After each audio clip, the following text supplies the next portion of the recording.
Главные новости республики на ТНВ.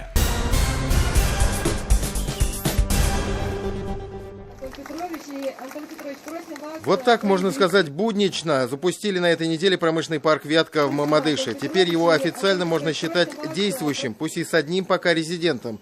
На подходе еще одна компания по производству автокомпонентов. Но, понятное дело, это не то, на что рассчитывали, с учетом уже произведенных инвестиций и потенциальных возможностей парка. Промышленный парк «Вятка» располагается в Мамадышском районе, самым большом по территории, и поэтому и размах здесь соответствующий. 80 гектаров территории, из которых задействовано менее 5%. Один действующий резидент. Но это говорит и о колоссальном потенциале для роста, о возможностях. Здесь можно расположить минимум 20 крупных заводов. Старт получился запоздалым. По первоначальным планам здесь уже должны были работать пара-тройка заводов по переработке сельхозпродукции. В стадии высокой готовности могли быть проекты по фармацевтике, медицине, сельхозмашиностроению. Подвели газовики. На решение вопроса по газоснабжению ушел год. Пришлось скорректировать и планы по наполнению парка резидентами. Сейчас из более реальных – производство по переработке гранита. Но предприниматель Рафид Ахмедшин рассчитывает, что соседи у него появятся уже в этом году. Главными плюсами размещения в индустриальном парке называют льготы по электроэнергии и удобную логистику. Очень выгодно на данной площадке именно создавать свое предприятие. То, что здесь в 2 раза дешевле электроэнергии. Это вот для энергоемких производств это очень выгодно. И то, что логистика, мы находимся вот рядом, здесь буквально полкилометра, М7 дорога, которая, значит, проходит. И плюс, значит, рабочая сила.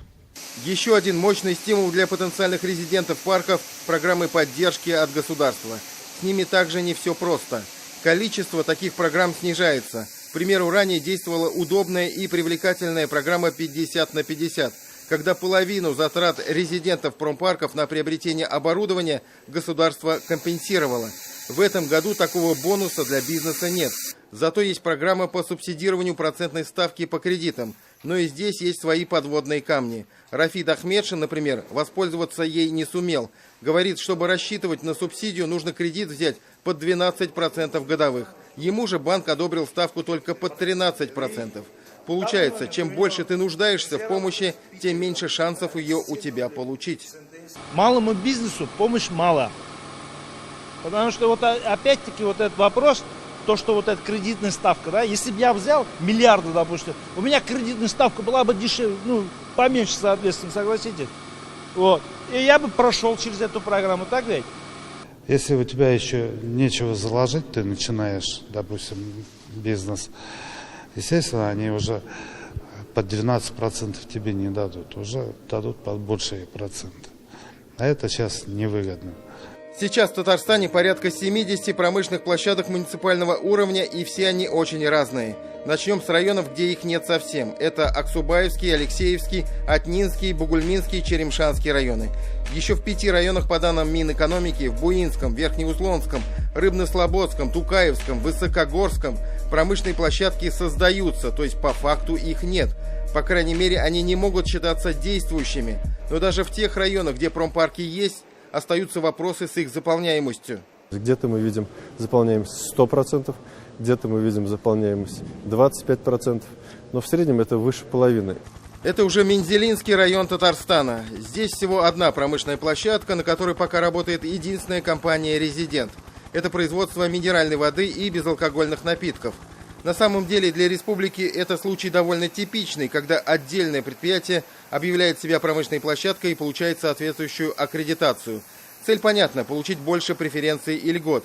Мы приводили примеры, когда все так и ограничивается одной якорной компанией, к которой позже присоединяются несколько аффилированных с ней малых предприятий. Можем ли мы в этом случае считать такую модель полноценным промышленным парком? Вряд ли. Александр Ливанов, директор компании в Мензелинске, заверяет нас, что в этом случае так не будет. Уже через месяц другой компании ему составит независимое предприятие «Резиденты». Они будут участвовать также в лизингрантах, у них будет аренда за помещение будет гораздо ниже, чем, скажем, в среднем по городу. В каждом районе есть промплощадка. вопросов нет. Задача выполнена, значит выполнена. А то, что там нет резидентов, можно сказать, что с кем ведутся переговоры. Всегда можно загнать, грубо говоря, бульдозеры и произвести видимость того, что там начались уже какие-то работы. Управляющий частного индустриального парка Руслан Халилов считает, что настоящую эффективность на муниципальном уровне могут демонстрировать только частные технопарки. Государственные и муниципальные не имеют для этого должной мотивации. Это раз. К тому же сам процесс получения аккредитации парка, оформления статуса компании-резидента очень затратный и забюрократизированный. Я не назову это 7 кругов ада, да, это гораздо больше кругов. Вот. Потому что меньше, чем год на это точно не уйдет. Руслан Халилов приводит наглядный пример. Чтобы стать резидентом индустриального парка, от бизнеса требуется написать заявление на приобретение участка в собственность или в аренду. Затем, исходя из кадастровой стоимости, будет рассчитана цена участка. Но чтобы его получить, нужно пройти через аукционные торги. Далее получить разрешение на строительство здания, построить его, оформить все документы на собственность.